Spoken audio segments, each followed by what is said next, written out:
La historia de Vlad el Empalador, conocido popularmente como Drácula, es una mezcla fascinante de hechos históricos y mitos. Este personaje, cuya vida se ha entrelazado con leyendas y relatos de horror, sigue capturando la imaginación del mundo, no solo por su reinado sangriento, sino también por las curiosidades que rodearon su existencia y su legado. En este viaje a través de la vida de Vlad el Empalador, descubriremos algunos de los aspectos menos conocidos de este enigmático príncipe de Valaquia, desentrañando la verdad detrás del mito de Drácula. Vlad nació en el siglo XV, en un territorio que hoy conocemos como Rumanía. Su padre, Vlad Dracul, era miembro de la Orden del Dragón, una sociedad que defendía el cristianismo y luchaba contra el avance del Imperio Otomano en Europa. El nombre Drácul significa dragón en rumano antiguo, mientras que Drácula significa hijo del dragón. Aunque muchas personas asocian el nombre con el significado moderno de diablo, en realidad era un título de honor que reflejaba el compromiso de su familia con la defensa de su fe y su tierra. Desde joven, Vlad fue involucrado en los conflictos y las intrigas políticas de su tiempo. En su juventud, junto con su hermano Radu, fue entregado como rehén al Imperio Otomano, una práctica común para asegurar la lealtad de los gobernantes subordinados. Esta experiencia tuvo un impacto profundo en Vlad, moldeando su carácter y su enfoque hacia sus enemigos. Fue durante su cautiverio que aprendió las tácticas militares y políticas que más tarde aplicaría en su reinado. Vlad ascendió al trono de Valaquia en la década de 1440. Su gobierno estuvo marcado por un esfuerzo constante para mantener la independencia de su pequeño principado frente a los poderosos vecinos, especialmente el Imperio Otomano. Vlad era conocido por su política de mano dura y su determinación implacable para castigar a aquellos que consideraba traidores o criminales. Se dice que impuso el orden y la justicia con una severidad que rozaba la crueldad, y sus métodos eran temidos tanto por amigos como por enemigos. Uno de los aspectos más infames de su reinado fue su uso del empalamiento como método de ejecución. Vlad recurrió a esta brutal técnica no solo como un castigo, sino también como una herramienta de terror psicológico.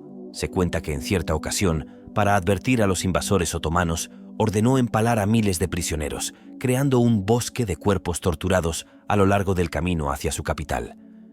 Esta visión horrorosa fue tan efectiva que incluso el sultán Mehmed II, el conquistador de Constantinopla, se retiró al ser testigo de tal atrocidad. Sin embargo, más allá de su reputación como líder despiadado, hay aspectos de la vida de Vlad que son menos conocidos. Por ejemplo, se dice que era un defensor apasionado de los pobres y los desprotegidos.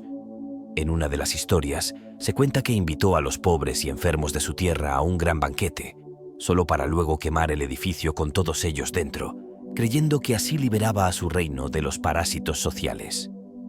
Esta historia, aunque posiblemente apócrifa, refleja la complejidad de su personaje y su visión de la justicia y el orden. Otra curiosidad poco conocida sobre Vlad es su relación con la Iglesia Ortodoxa. A pesar de sus métodos brutales, Vlad era un devoto cristiano y otorgó apoyo significativo a los monasterios y a la Iglesia. Esta dualidad entre su fe y sus actos de crueldad resalta la compleja naturaleza de la época en la que vivió, donde la religión y la violencia a menudo iban de la mano. La historia también nos cuenta de su astucia en la guerra. En una ocasión, cuando los otomanos invadieron Valaquia, Vlad utilizó tácticas de guerrilla y el engaño para desorientar y diezmar a un ejército mucho más grande. Se disfrazó y se infiltró en el campamento enemigo, causando confusión y miedo. Estas tácticas no solo demostraron su ingenio militar, sino también su disposición a romper las convenciones y utilizar el miedo como arma. A lo largo de su reinado, Vlad se enfrentó a numerosas traiciones y conspiraciones. Fue derrocado en varias ocasiones, pero siempre encontró la manera de recuperar el poder.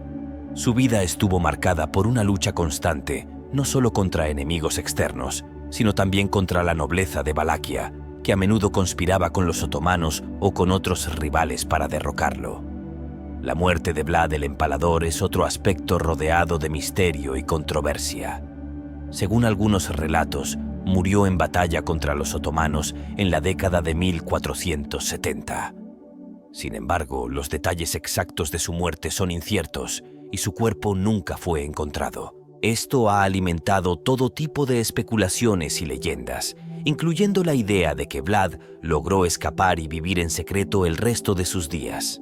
Tras su muerte, la figura de Vlad el Empalador fue venerada por algunos como un héroe nacional y defensor de la cristiandad, mientras que otros lo recordaban como un tirano sediento de sangre.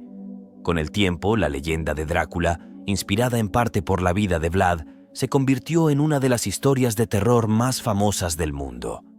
El escritor irlandés Bram Stoker se inspiró en la figura de Vlad para crear su icónico personaje, Drácula, aunque la novela es más una obra de ficción que un reflejo histórico preciso. Hoy en día, Vlad el Empalador, o Drácula, sigue siendo una figura fascinante tanto para historiadores como para el público en general. Su vida es un ejemplo de cómo la historia puede ser moldeada tanto por los hechos como por la leyenda, y cómo un personaje puede transformarse en un símbolo que trasciende el tiempo y el lugar.